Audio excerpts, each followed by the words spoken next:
All right, everyone. I asked Zar Horton, Master Kettlebell Instructor here in Albuquerque, New Mexico. We got an RV in the background. We're on a road trip. We stopped to see our good buddy Zar, who got me into kettlebells. He is one of the top guys in the world, no exaggeration. Very humble. He's probably like, yeah, whatever, but he really is. He is going to show us a quick tip. I say, can you make a very brief video for us? Take as long as you want. He's going to go over some probably not always talked about, exposed tips on a kettlebell swing. One of the most fundamental, basic kettlebell movements, but also one that's historically done wrong all the time. Yeah, not wrong. I'm saying like wrong, like if you go into like a standard gym. Oh, like yes. I'm not saying of like the kettlebell people. Right. I'm saying like people that see a kettlebell and definitely say, need coaching on this. There's a lot of angles and structure and tension applied at the proper times. And speaking of tension, what we're going to do is going to take and kind of supercharge your swing today. So a standard swing would look like something like this.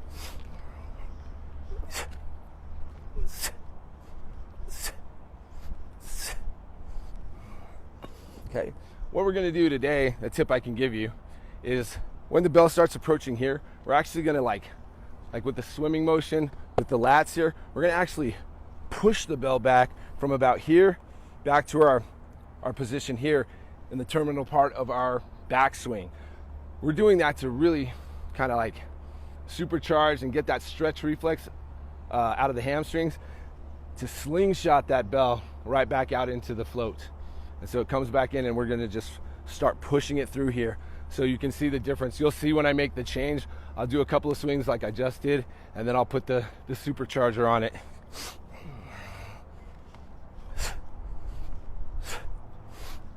This is a standard swing, which is almost just allowing gravity to throw it back, and you're pushing it back now.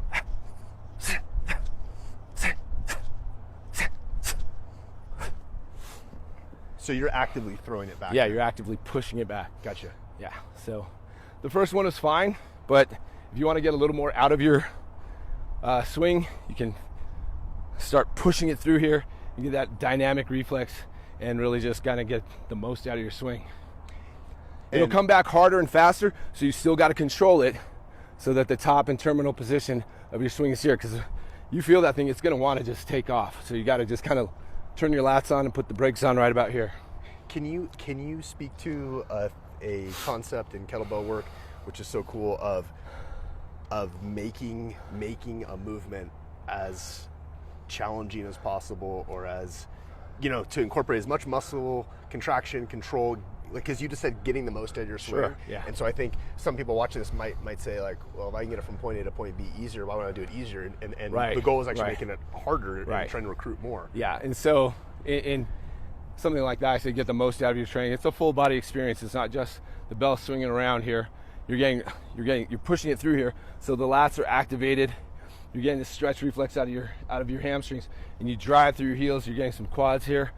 You've got to control the bell because it wants to go away. If I let it go, it's gonna fly out there. So I've got to contract my lats and my whole posterior chain across my upper back, down the extensors into the glutes, just to hold it in place.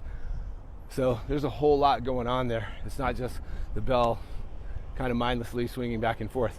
Same thing with the press. So you could take a kettlebell and press it overhead. And that's just like lifting weights to me. So what we say to get the most out of your press is you make it a full body experience. You start from the ground, you tighten your legs, get solid in your glutes, get solid in your abs. You even use a little bit of the other hand to get firm here in the lat so you can make your core really solid. You use some power breathing, which has been scientifically proven to increase your strength by 30 to 50%. And we crush grip that handle.